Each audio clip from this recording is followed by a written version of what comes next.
Have you ever visited Edinburgh? Beautiful city, no matter what time of year you go. The castle that sits at the center of the city is awe-inspiring, looking down on the surrounding area from the mount. The peaks and valleys of the land have resulted in a city that flows with the landscape. Streets that surround can be steep, with numerous sprawling alleyways even steeper. And it is here that we find Flesh Market Close. It could be mistaken for any other darkened causeway in the city.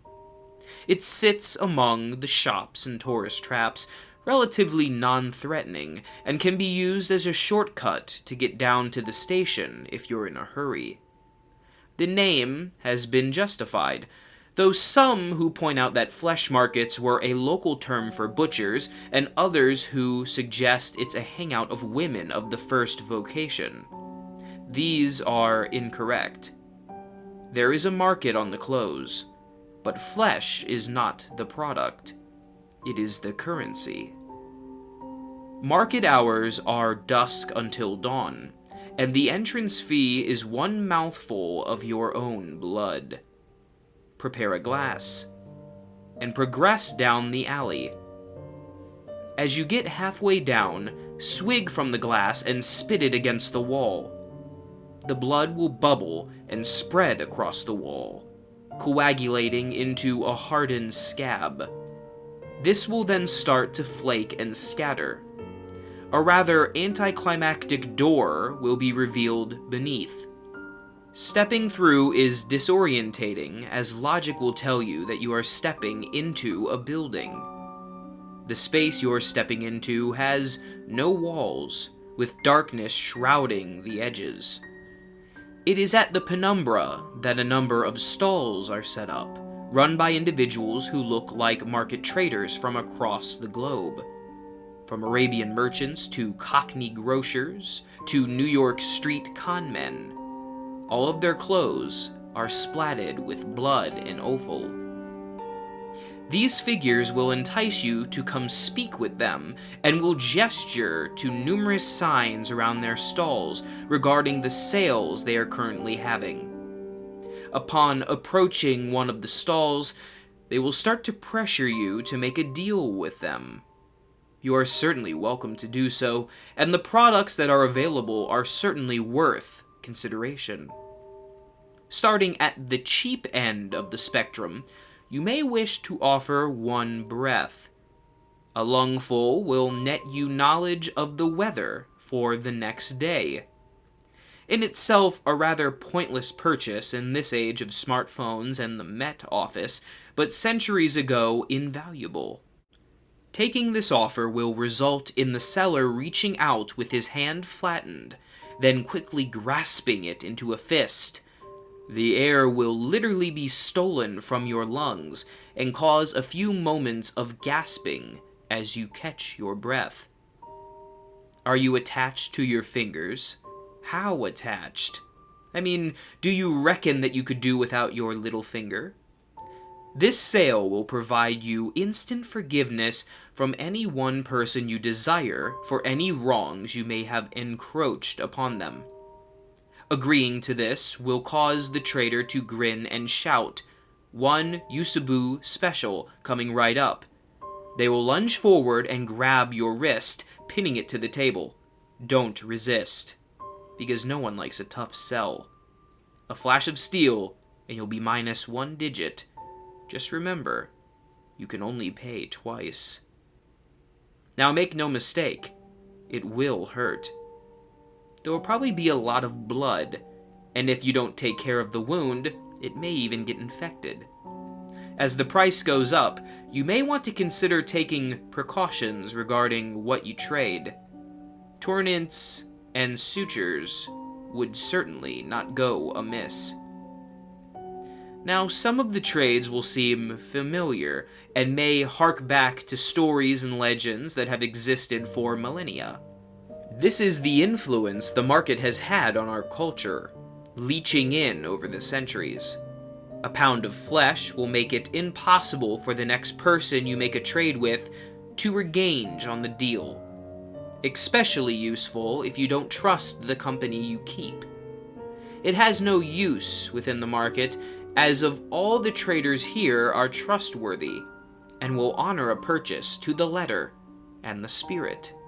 Best to leave this transaction until last. How about one of your eyes? Depth perception is overrated anyway.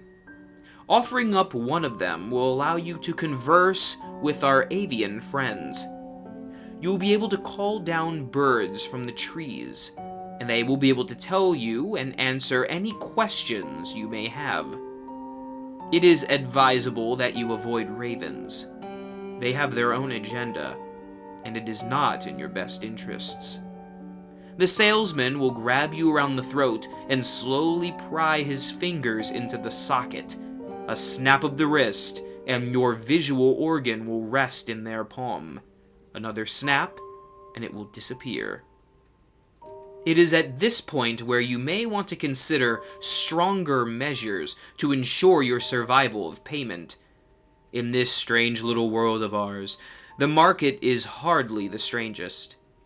Artifacts and incantations exist that can allow the body to continue to function long past the point where moral coils would be shuffled from. One or two can be picked up here, but few are willing to live without their sexual organs. It seems eternity is a little bit colder without the ability to get your rocks off. I'm not going to go into the details of how they're taken. Suffice it to say, it is unpleasant and messy. At this point, the price becomes a little more vital. What would it take for your stomach? In this deal, it would merit you the ability to understand the desires of anyone you talk to. Whilst you converse with them, your mind will be filled with the images of that which they covet the most. This would provide a significant advantage to any budding salesman, and the deal has been taken up by several of the stallholders themselves. Some may argue that such a gift would be more poetically suited to the heart. That vascular muscle, however, is a part of an altogether different deal. By bartering with your heart, you can guarantee the happiness of any given individual for the rest of their life, however long that may be. The removal of these types of organs can be significantly painful, but the dealers will allow you a moment to prepare yourself before they produce a short, keen blade. One practiced swipe later, and they will be digging into your tissues. They have unerring accuracy and a level of cleanliness that rivals any surgeon. Now, it is acknowledged in some places that once the deal has been sealed, a buyer may have second thoughts and may want to back out. This is not one of those places. Most of the contract is left unspoken, but you are expected to have done your research. The buyout clauses are a killer. While most of the body can be put on the table, there are limitations. The fact of the matter is that the brain is the seat of sentience, and cannot be fully placed in. I say fully. There was once an individual who offered to lobotomize the part of the brain that holds memory as a part of the deal. The problem is, he cannot remember what it was that he received in return. I hear he suffered night terrors for the rest of his days. Now at this point, I offer a warning. Up until now, I have detailed the price list for your own body parts. Whatever you do, do not attempt to purchase anything in the market with organs of another. Every figure in the market will stop and stare at you, and the one you attempt to defraud will scream, "That is not yours to trade." Whatever it is that you have tried to barter with, that body part will be taken from you as a punishment. A very literal eye for an eye. Despite whatever theological perspectives you may hold, offering your own soul will elicit the same result. There have been many theories postulated for this response, but the honest answer is we just don't know.